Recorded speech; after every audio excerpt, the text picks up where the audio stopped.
ஆகாஷவாணி.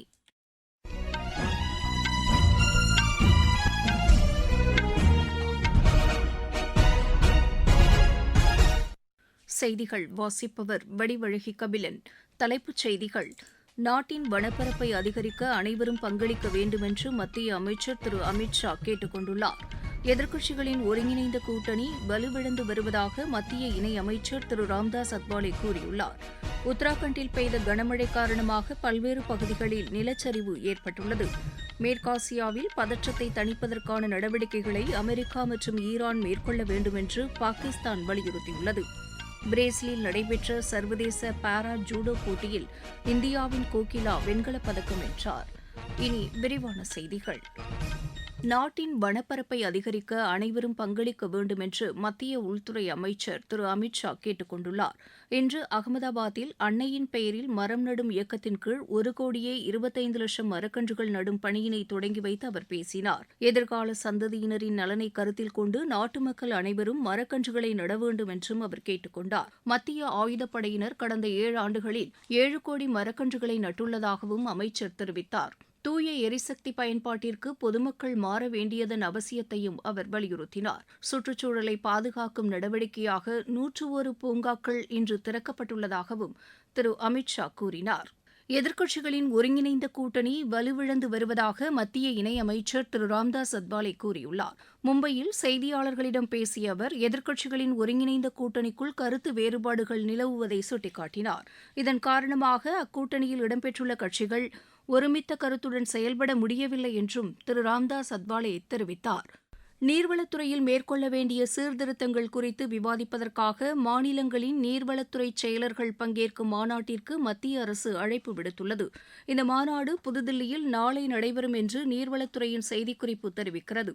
மழைநீர் சேமிப்பு இயக்கத்தின் செயல்பாடுகள் குறித்தும் நீர் நிர்வாகத்தில் மேற்கொள்ள வேண்டிய சீர்திருத்த நடவடிக்கைகள் குறித்தும் இதில் விரிவாக விவாதிக்கப்பட உள்ளதாக எமது செய்தியாளர் தெரிவிக்கிறார். குஜராத்தில் ஜெகநாத் ரத யாத்திரைக்கான பாதுகாப்பு ஏற்பாடுகள் குறித்து அம்மாநில முதலமைச்சர் திரு பூபேந்தர் பட்டேல் விரிவாக ஆய்வு மேற்கொண்டார்.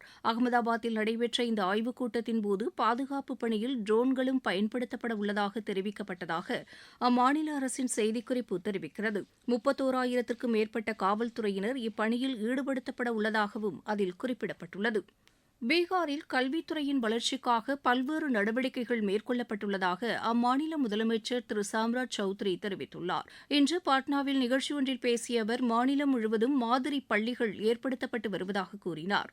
அரசு பள்ளி வளாகங்களிலேயே உயர்கல்விக்கான பயிற்சி மையங்கள் ஏற்படுத்தப்படுவதாகவும் அவர் தெரிவித்தார். மகளிர் மேம்பாட்டிற்காக செயல்படுத்தப்பட்டு வரும் திட்டங்களையும் திரு சாம்ராஜ் சௌத்ரி பட்டியலிட்டார். மத்திய பிரதேசத்தில் அன்னையின் பெயரில் மரம் நடும் இயக்கத்தின் கீழ் 21,00,000 மரக்கன்றுகள் நடுவதற்கான இயக்கத்தை அம்மாநில முதலமைச்சர் திரு மோகன் யாதவ் இன்று இந்தூரில் தொடங்கி வைத்தார். இந்த இயக்கத்தின் ஒரு பகுதியாக 51,000 நீர்நிலைகள் புனரமைக்கப்பட உள்ளதாக அம்மாநில அரசின் செய்திக்குறிப்பு தெரிவிக்கிறது. ஹரியானாவில் பள்ளி மாணவர்களுக்கான சீருடையில் கழுத்தை இறுக்கும் வகையிலான டை இடம்பெறுவதை தவிர்க்குமாறு மாநில குழந்தைகள் பாதுகாப்பு ஆணையம் அறிவுறுத்தியுள்ளது.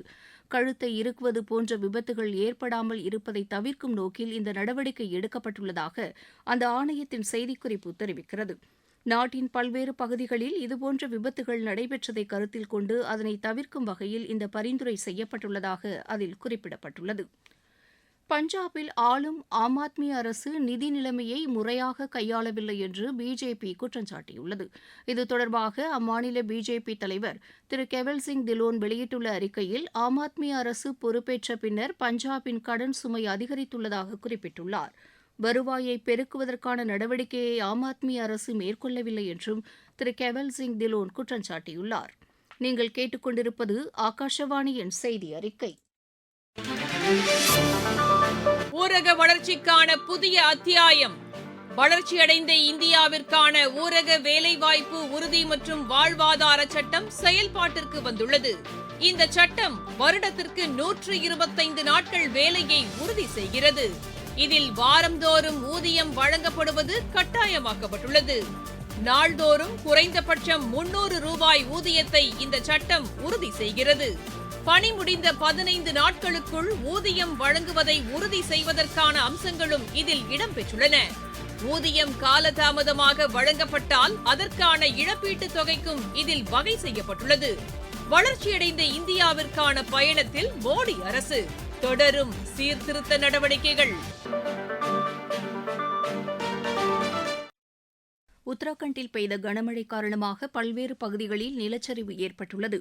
இதன் காரணமாக 126 சாலைகளில் போக்குவரத்து துண்டிக்கப்பட்டுள்ளதாக அம்மாநில அரசின் செய்திக்குறிப்பு தெரிவிக்கிறது. டேராடூனில் சுவர் இடிந்து விழுந்ததன் காரணமாக ஒருவர் காயமடைந்தார். 7 குடும்பங்கள் பாதுகாப்பான இடங்களுக்கு அப்புறப்படுத்தப்பட்டுள்ளன. பாதிக்கப்பட்ட பகுதிகளில் மீட்புப் பணிகள் முழுவீச்சில் மேற்கொள்ளப்பட்டு வருகின்றன. மேற்காசியாவில் பதற்றத்தை தணிப்பதற்கான நடவடிக்கைகளை அமெரிக்கா மற்றும் ஈரான் மேற்கொள்ள வேண்டும் என்று பாகிஸ்தான் துணை பிரதமர் திரு இஷாக் தார் கூறியுள்ளார். சமூக வலைதளத்தில் இக்கோரிக்கையை விடுத்துள்ள அவர் பிரச்சினைகளுக்கு பேச்சுக்கள் மூலம் தீர்வு காணப்பட வேண்டும் என்று வலியுறுத்தியுள்ளார். வியட்நாம் படகு விபத்தில் உயிரிழந்த இந்தியாவைச் சேர்ந்த 15 சுற்றுலாப் பயணிகளின் உடல்கள் விரைவில் அனுப்பி வைக்கப்படும் என்று அந்நாட்டு அரசு கூறியுள்ளது. விபத்து நடந்த பூக்வோக் தீவுகளிலிருந்து உடல்கள் சீமின் நகருக்கு கொண்டு செல்லப்பட்டு பின்னர் இந்தியாவுக்கு அனுப்பி வைக்கப்படும் என்று தெரிவிக்கப்பட்டுள்ளது. இந்த விபத்தில் மீட்கப்பட்ட 17 பேரில் 16 பேர் அவர்களது சொந்த ஊர்களுக்கு அனுப்பி வைக்கப்பட்டுள்ளதாகவும் ஒருவர் மருத்துவமனையில் சிகிச்சை பெற்று வருவதாகவும் தெரிவிக்கப்பட்டுள்ளது. உயிரிழந்த 15 இந்தியர்களில் 10 பேர் தமிழகத்தைச் சேர்ந்தவர்கள் என்று எமது செய்தியாளர் தெரிவிக்கிறார். பங்களாதேஷில் வெள்ளம் மற்றும் நிலச்சரிவினால் கடந்த 7 நாட்களில் 44 பேர் உயிரிழந்துள்ளனர். கனமழை காரணமாக டாக்கா உள்ளிட்ட பல்வேறு பகுதிகளில் மக்களின் இயல்பு வாழ்க்கை பாதிக்கப்பட்டுள்ளதாக அந்நாட்டு பேரிடர் மேலாண்மை துறையின் செய்திக்குறிப்பு தெரிவிக்கிறது. சுமார் 2 லட்சத்திற்கும் மேற்பட்டோர் வெள்ளத்தால் பாதிக்கப்பட்டுள்ளதாக அதில் குறிப்பிடப்பட்டுள்ளது. இப்பகுதிகளில் மீட்புப் பணிகள் முழுவீச்சில் மேற்கொள்ளப்பட்டு வருவதாகவும் அந்த செய்திக்குறிப்பில் தெரிவிக்கப்பட்டுள்ளது. இயற்பியல் ஒலிம்பியாட்டில் இந்தியா 5 தங்கப்பதக்கங்களை வென்றது. கொலம்பியாவின் புக்காரமங்காவில் நடைபெற்ற இப்போட்டியில் இந்தியா இப்பதக்கங்களை கைப்பற்றியது. இதன் மூலம் இயற்பியல் ஒலிம்பியாட்டின் தரவரிசையில் முதலிடத்தையும் இந்தியா பெற்றது.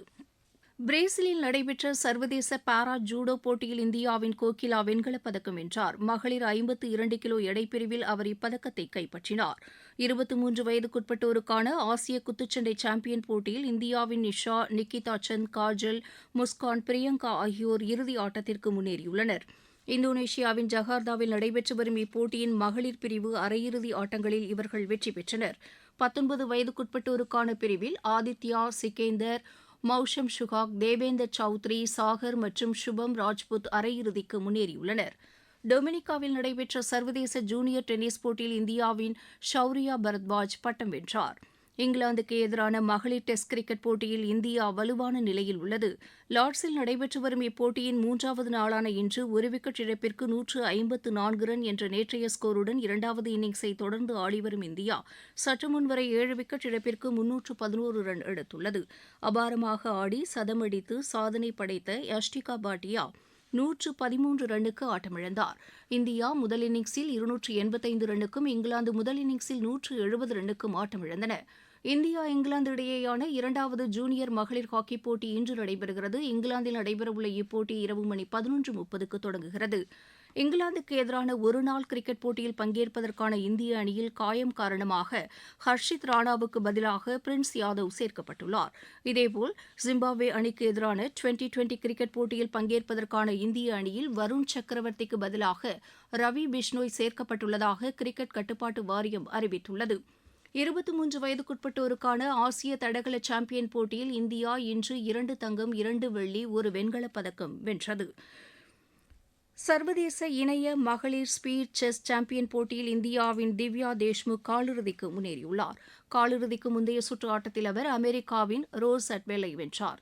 உலகக்கோப்பை துப்பாக்கிச் சுடும் போட்டியில் இந்தியாவின் நீரு தங்கப்பதக்கம் வென்றார். இத்தாலியின் லொனோட்டோவில் நடைபெற்று வரும் இப்போட்டியின் மகளிர் பிரிவில் அவர் இப்பதக்கத்தை கைப்பற்றினார். மீண்டும் தலைப்புச் செய்திகள். நாட்டின் வனப்பரப்பை அதிகரிக்க அனைவரும் பங்களிக்க வேண்டும் என்று மத்திய அமைச்சர் திரு அமித் ஷா கேட்டுக் கொண்டுள்ளார். எதிர்க்கட்சிகளின் ஒருங்கிணைந்த கூட்டணி வலுவிழந்து வருவதாக மத்திய இணையமைச்சர் திரு ராம்தாஸ் அத்வாலே கூறியுள்ளார். உத்தராகண்டில் பெய்த கனமழை காரணமாக பல்வேறு பகுதிகளில் நிலச்சரிவு ஏற்பட்டுள்ளது. மேற்காசியாவில் பதற்றத்தை தணிப்பதற்கான நடவடிக்கைகளை அமெரிக்கா மற்றும் ஈரான் மேற்கொள்ள வேண்டும் என்று பாகிஸ்தான் வலியுறுத்தியுள்ளது. பிரேசிலில் நடைபெற்ற சர்வதேச பாரா ஜூடோ போட்டியில் இந்தியாவின் கோகிலா வெண்கலப் பதக்கம் வென்றார். இத்துடன் இந்த செய்தி அறிக்கை நிறைவு பெற்றது.